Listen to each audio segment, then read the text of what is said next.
Por um lado, você pede o desenvolvimento do discurso interior, algo muito pessoal, mas também enfatiza esse caráter comunitário. Como essas duas coisas elas vão se relacionar, o discurso interior com o caráter comunitário, e por que isso, no estoicismo no mundo, ele não é tão valorizado, tão destacado? Essa é uma boa questão. Isso eu acho que tem a ver com as apropriações mercadológicas do estoicismo, né? Que o estoicismo ele voltou à tona, infelizmente, através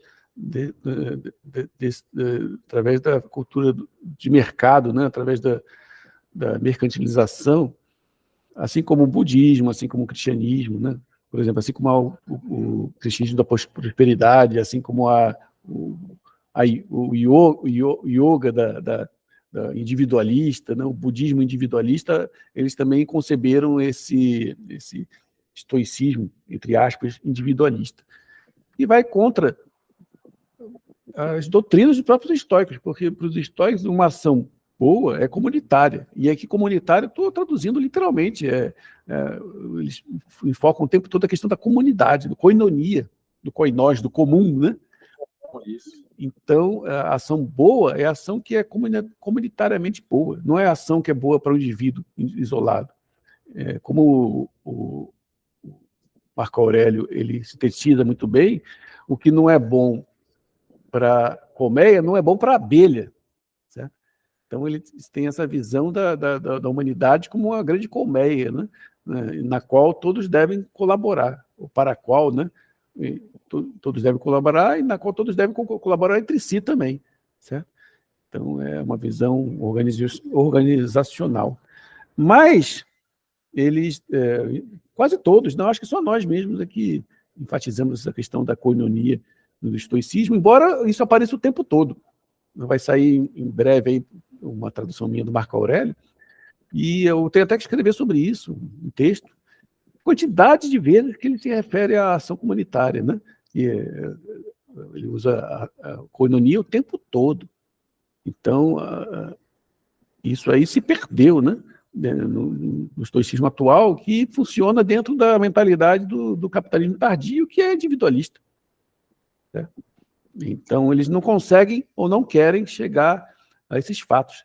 Eu inclusive, falei sobre isso, eu tenho um artigo, né, sobre a Greta Thunberg, né, em Ação Comunitária Estoica, que saiu num livro em inglês. Eu falei sobre isso também em Stockdale, mas eu me vejo...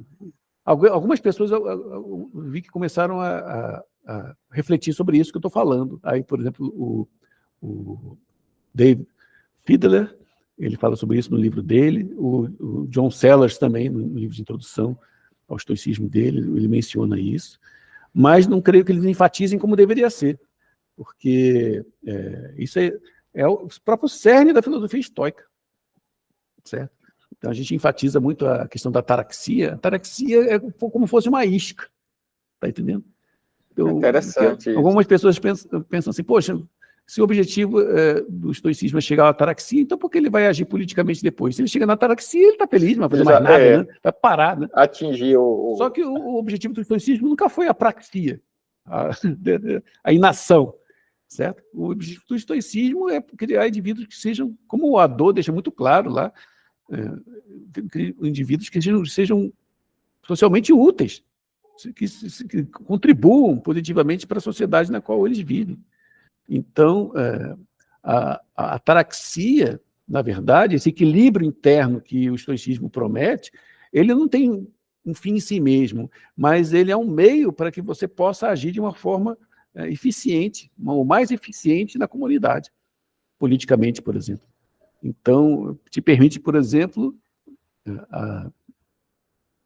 confrontar os perigos, né, da sua vida de uma forma altiva, como no caso do Ovídio Prisco, conversando com o Vespasiano, né?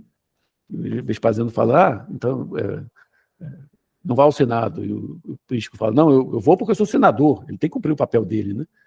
E o Vespasiano fala, mas se você for, não fale nada. E o Prisco fala assim, mas então, se você não me perguntar nada, eu não falo nada. Aí o imperador fala assim, mas se você falar, eu vou te matar. Aí, isso cabe a você. É seu me condenar à morte, é meu cumprir meu papel. Então, isso se reflete na doutrina estoica, na doutrina dos papéis. E o primeiro a teorizar sobre isso foi Panécio de Rhodes, os papéis que cada um de nós tem que cumprir na sociedade, né? O papel de um animal racional, de se ver como fazendo parte da estirpe divina, e essencialmente racional, o papel que é dado pela fortuna, certo? O papel, a profissão que você deve escolher.